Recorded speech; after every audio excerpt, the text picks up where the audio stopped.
A continuación, haremos un recorrido histórico de la evolución de la inteligencia desde las distintas escuelas. ¿Qué es la inteligencia?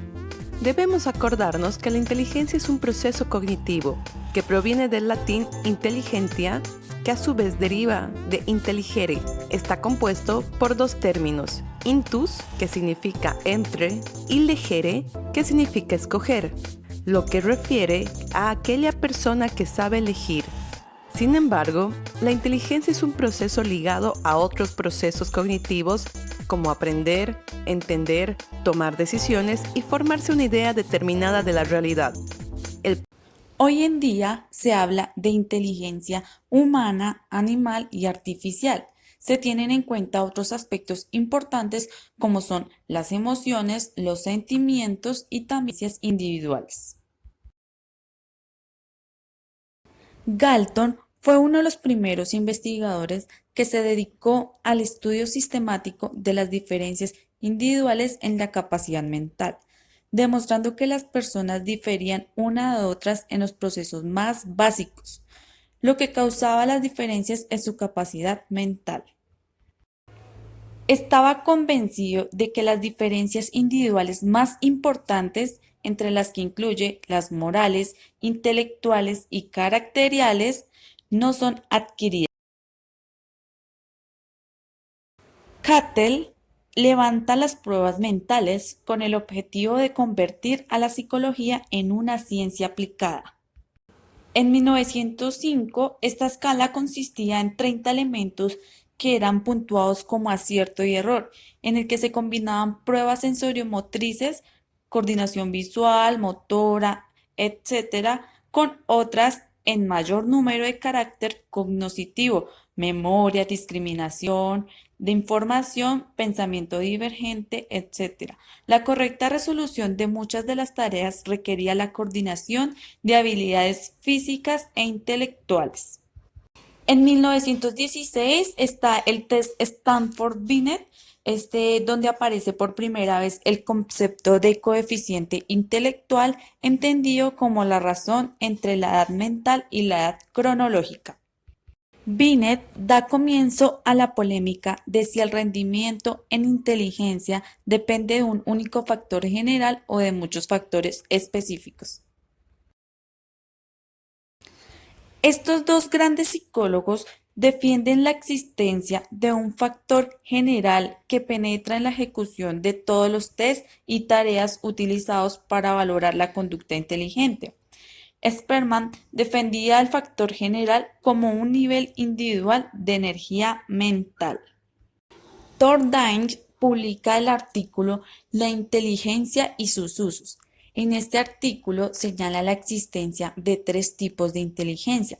Inteligencia abstracta, esta se entiende para mejorar ideas y símbolos tales como palabras, números, fórmulas químicas y físicas, decisiones legales, leyes, entre otros.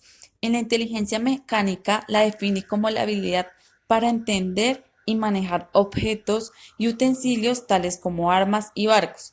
En la inteligencia social, finalmente, Thorndike la define como la habilidad de entender y manejar a hombres y mujeres, en otras palabras, actuar sabiamente en las relaciones humanas. Watson, Thorndike y Guthrie conceptualizan la inteligencia como meras asociaciones entre estímulos y respuestas. Para los conductistas, cualquier tipo de conducta se sustrae por completo a una concepción de tipo estímulo y respuesta en una sola frase. Wechsler desarrolla la escala WISE. Esta es la primera escala que evalúa los procesos intelectuales de los adolescentes y adultos. Thurston, Thompson y Guilford definen que la inteligencia puede concebirse como un gran número de vínculos estructurales independientes. Estos incluían los reflejos, los hábitos, las asociaciones aprendidas, entre otros. La ejecución de una tarea activaría muchos de estos vínculos.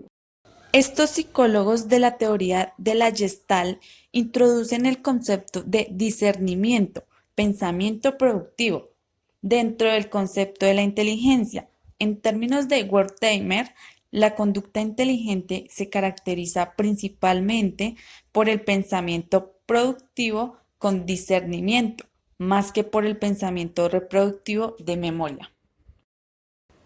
El estructuralismo es la primera propuesta de la psicología cognitiva en aparecer. Piaget es uno de los psicólogos cognitivos radical que busca una ruptura con el pasado y aspira al desarrollo de un paradigma que aúne todas las ciencias sociales.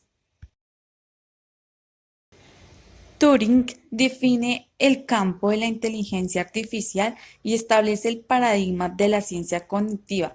Esto define máquinas, computadoras e inteligencia. Los psicólogos deben empezar a trabajar encontrando paralelos entre la estructura del cerebro humano y la del computador.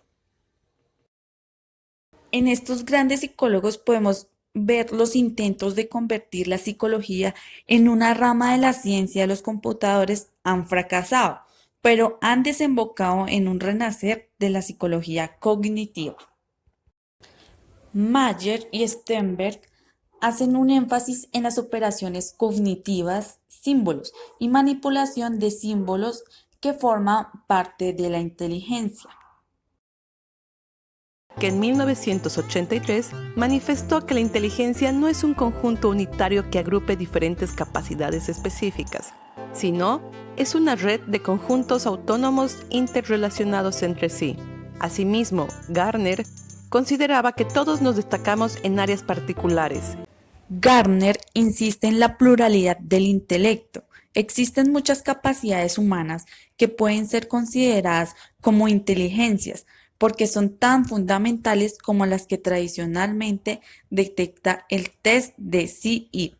Gardner defiende la existencia de muchos tipos de inteligencia, afirmando que estos pueden agruparse en 7 variedades básicas, entre ellas la capacidad verbal y lógico-matemática, la capacidad espacial, la capacidad sinestésica, el talento musical, la inteligencia intrapersonal y finalmente la inteligencia intrapsíquica. A continuación, Mayer y Salovey acuñan al concepto de inteligencia emocional IE. Fue definida por estos autores como un tipo de inteligencia social que engloba la habilidad de controlar nuestras propias emociones y las de los demás. Por último, tenemos a Goleman. Se populariza el concepto de inteligencia emocional IQ. El objetivo de este autor es intentar comprender e investigar cómo la mente procesa los sentimientos con el objetivo de delimitar o definir qué es lo que significa ser inteligente.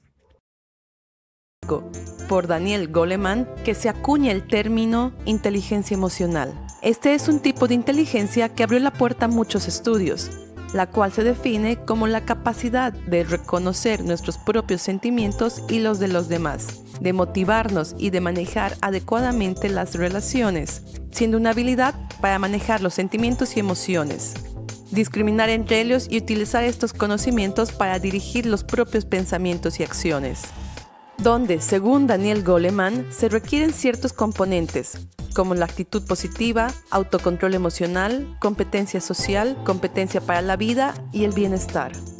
Es importante entender que